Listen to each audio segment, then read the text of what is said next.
அனைவருக்கும் வணக்கம். என்னுடைய பெயர் லாவண்யா. எனக்கு தற்போது 33 வயது ஆகிறது. நான் கோவை வடவள்ளி அருகே உள்ள இடையர்பாளையம் பகுதியில் வசித்து வருகிறேன். என் கணவனுடைய பெயர் பிரபு. அவருக்கு 40 வயது ஆகிறது. எனக்கும் என் கணவனுக்கும் 13 ஆண்டுகளுக்கு முன்பு திருமணம் நடந்தது. தற்போது எங்களுக்கு 7ஆம் வகுப்பு படிக்கும் 12 வயதில் ஒரு மகனும், யூகேஜி படிக்கும் 5 வயதில் ஒரு மகனும் என 2 ஆண் குழந்தைகள் உள்ளது. என்னுடைய கணவனான பிரபு காலப்பன் நாயகன் பாளையம் பிரிவில் லேத் ஒர்க் ஷாப் ஒன்றை நடத்தி வந்தார். ஆனால் அதில் கடுமையான நஷ்டம் ஏற்பட்டதால் அந்த லேத் ஒர்க் ஷாப்பை மூடிவிட்டு தற்போது கவுண்டம்பாளையத்தில் செந்தில் என்பவரின் லேத் ஒர்க் ஷாப்பிற்கு வேலைக்கு சென்று வருகிறார். திடீரென எங்களுடைய சூழ்நிலை மாறியதால் எங்களுக்கு போதிய வருமானம் இல்லாததால் வேறு வழியின்றி நானும் வேலைக்கு செல்லலாம் என முடிவு செய்தேன். அப்போதுதான் என்னுடைய மாமியார் நானும் நீயும் சேர்ந்து ஒரு டிஃபன் கடை நடத்தலாம் எனவும் கூறினார். நானும் அதற்கு ஒப்புக்கொண்டேன்.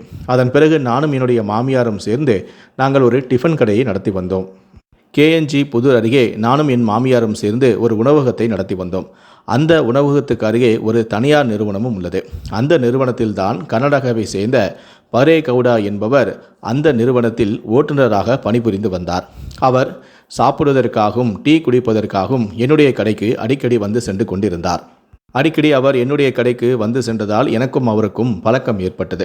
இந்த பழக்கமானது நாளடைவில் எங்களுக்குள் திருமணத்தை மீறிய உறவாக மாறியது. நானும் என்னுடைய மாமியாரும் கடையை நடத்தினாலும் கூட காலையில் டிஃபனை முடித்துவிட்டு என்னுடைய மாமியாரை நான் வீட்டுக்கு போக சொல்லிவிடுவேன். அவர் வீட்டுக்கு போன பிறகு உணவகத்தில் இருந்த பாத்திரங்கள் அனைத்தையுமே நானும் கழுவி வைத்துவிட்டு அதன் பிறகு கடையை மூடிவிட்டு நானும் வீட்டுக்கு செல்வதை வழக்கமாக வைத்திருந்தேன்.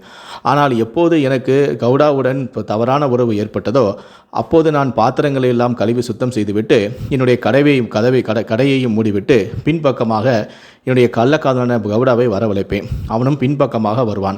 அப்போது என்னுடைய கடையில் வைத்து உணவகத்தில் வைத்தே நானும் அவரும் உல்லாசமாக இருந்து வந்தோம். இந்த விஷயம் யாருக்கும் தெரியாது. என்னுடைய கணவரோ என்னுடைய மாமியாருடன் தான் நான் இருப்பதாக அவர் நினைத்து கொண்டிருந்தார். ஆனால் என்னுடைய மாமியார் கடையை மூடிவிட்டு சென்ற பிறகு நான் என்னுடைய காதலனுடன் என்னுடைய உணவகத்திலேயே நான் தனிமையில் இருப்பது யாருக்குமே தெரியாது. எங்களுடைய தகாத உறவு நீண்டு கொண்டே சென்றது. சுமார் 9 மாதங்களாக நாங்கள் தினமும் என்னுடைய கடையில் வைத்து உல்லாசம் அனுபவித்து வந்தோம். நாட்கள் செல்ல செல்ல எனக்கு என் கணவன் மீது உள்ள ஆசையும் குறைந்துவிட்டது. நானும் கவுடாவும் சேர்ந்து திருமணம் செய்து கொள்ளலாம் என முடிவு செய்தோம்.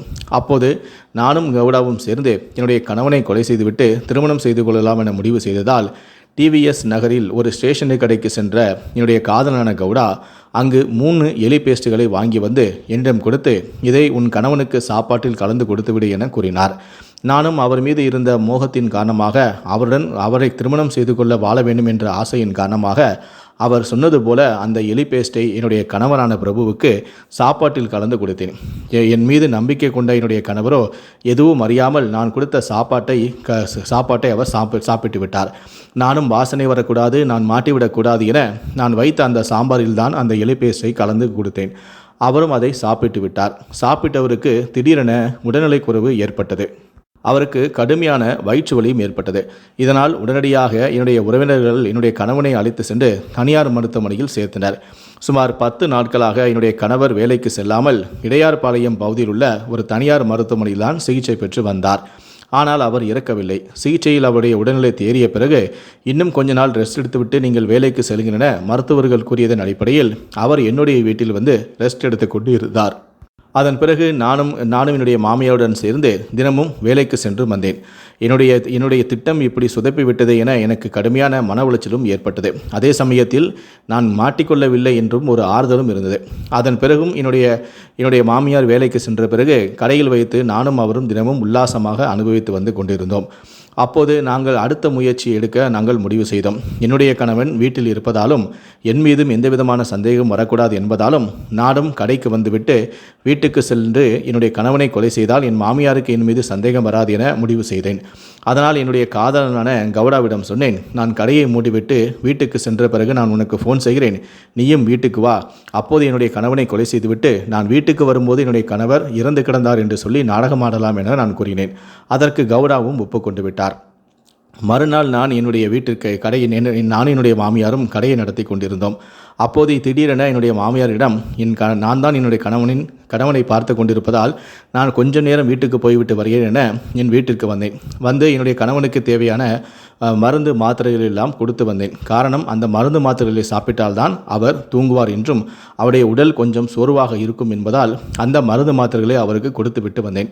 அதன் பிறகு கடைக்கு வந்து என் மாமியாரிடம், இன்னும் உங்கள் பையன் ரொம்ப சோர்வாக தான் இருக்கிறார், இப்போது தான் மருந்து மாத்திரைகள் எல்லாம் கொடுத்து விட்டு வந்தேன் என கூறிவிட்டு நானும் கடையில் அன்றாட வேலைகளை பார்த்தேன். அதன் பிறகு உணவகத்தை முடித்துவிட்டு மதிய வேளையில் வீட்டுக்கு சென்ற பிறகு நான் என்னுடைய காதலனை என்னுடைய வீட்டிற்கு அழைத்தேன். அந்த சமயத்தில் என்னுடைய கணவன் ரொம்ப சோர்வாக படுத்து தூங்கியிருந்தார். இதனை நாங்கள் எங்களுக்கு சாதகமாக பயன்படுத்தி கொண்டு என்னுடைய காதலன் வீட்டுக்கு வரவழைத்து அவனிடம் ஒரு துண்டை கொடுத்து என் கணவனின் கழுத்தை நிறுத்தி கொலை செய்யுமாறும் கூறினேன். அது தூங்கி கொண்டிருந்த என்னுடைய கணவனின் கழுத்தில் அந்த துண்டை போட்டு என்னுடைய காதலன் இருக்க திடீரென முழித்த என்னுடைய கணவர் தன்னை கொலை செய்வதை உணர்ந்து அவர் கத்த முயற்சி செய்தார். அப்போது சுதாரித்து கொண்ட நான் உடனே அருகில் இருந்த ஒரு தலகணையை எடுத்து என்னுடைய கணவனின் முகத்தில் வைத்து அழுத்தினேன். அவர் கத்தும் சத்தம் வெளியே கேட்கக்கூடாது என்பதற்காக நான் அப்படி செய்தேன். என்னுடைய காதலனும் அவனுடைய முழு பலத்தை கொண்டு என்னுடைய கணவனின் கழுத்தை நெரிக்க ஆரம்பித்தான். கொஞ்ச நேரம் கை கால்களெல்லாம் அடித்து கொண்டு உயிர் பிழைக்க முயன்ற என்னுடைய கணவன் கொஞ்ச நேரத்திலேயே கடும் முயற்சி தோல்வியடைந்ததால் பரிதாபமாக எங்களால் அவர் கொலை செய்யப்பட்டார்.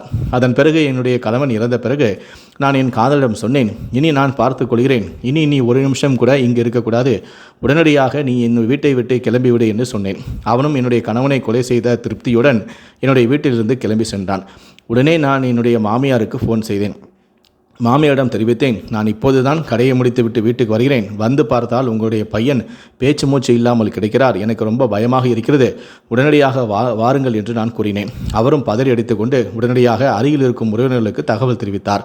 அதன் பிறகு மாமியாரும் என்னுடைய உறவினர் எல்லோரும் வந்து என் கணவனை உடனடியாக அருகில் இருக்கக்கூடிய மருத்துவமனைக்கு கொண்டு சென்றோம். அங்கு என்னுடைய கணவனை பரிசோதனை செய்த மருத்துவர்கள் என் கணவன் வரும் வழியிலேயே இறந்துவிட்டதாக, அதாவது ஏற்கனவே இறந்துவிட்டதாக அவர்கள் தெரிவித்தனர். இதனால் நாங்கள் அதிர்ச்சி அடைந்தோம். நானும் என் மீது சந்தேகம் வரக்கூடாது என்பதற்காக நானும் கதறி அழுதேன். எல்லோரும் என்னை பார்த்து வருத்தப்பட்டார்கள். அதன் பிறகுதான் என்னுடைய மாமியார் என் கணவனின் கழுத்தில் ஒரு காயம் இருப்பதை பார்த்து விட்டார். இது என்ன காயம் என என்னுடைய மாமியாருக்கு சந்தேகம் ஏற்பட்டது. நானும் எனக்கு எதுவும் தெரியாது, நான் கடையிலிருந்து வந்தபோது உங்கள் பையன் பேச்சு மூச்சு இல்லாமல் தான் கடந்தார் என நானும் கூறி அழுது நாடகமாடினேன். இதனால் என் மீது சந்தேகம் கொண்ட என்னுடைய மாமியார் உடனடியாக காவல்துறைக்கு தகவல் தெரிவித்தார். போலீசாரும் உடனடியாக இடையார்பாளையத்தில் இருக்கக்கூடிய தனியார் மருத்துவமனைக்கு வந்து என்னுடைய கணவனின் உடலை எடுத்துச் சென்று பிரேத பரிசோதனைக்காக மருத்துவமனைக்கு அனுப்பியும் வைத்தனர். கோவை மருத்துவமனைக்கு அனுப்பி வைத்தனர். அதன் பிறகு வடவள்ளி காவல்துறையினர் வழக்கு பதிவு செய்து தீவிரமான விசாரணையிலும் ஈடுபட்டனர். போலீசார் நடத்திய பிரேத பரிசோதனை அறிக்கையில் என் கணவன் கழுத்து நெரிக்கப்பட்டு கொலை செய்யப்பட்டது தெரியவந்தது. இதனால் என்னுடைய உறவினர்களும் போலீசாரும் அதிர்ச்சியடைந்தனர். ஏற்கனவே என் மீது அவர்கள் சந்தேகத்துடன் தான் இருந்தனர். அதன் பிறகு அவர்கள் நடத்திய கிடுக்குப்பிடி விசாரணையில் பயந்து போன நான் அனைத்து உண்மைகளையும் சொல்லிவிட்டேன். என்னுடைய உணவகத்துக்கு அருகே இருக்கக்கூடிய தனியார் நிறுவனத்தில் வேலை செய்ய டிரைவருக்கும் எனக்கும் பழக்கம் ஏற்பட்டது. அதனால் நாங்கள் தினமும் என்னுடைய உணவகத்தில் என் மாமியார் சென்ற பிறகு நாங்கள் பின்னாடி உல்லாசமாக இருந்து வந்தோம்.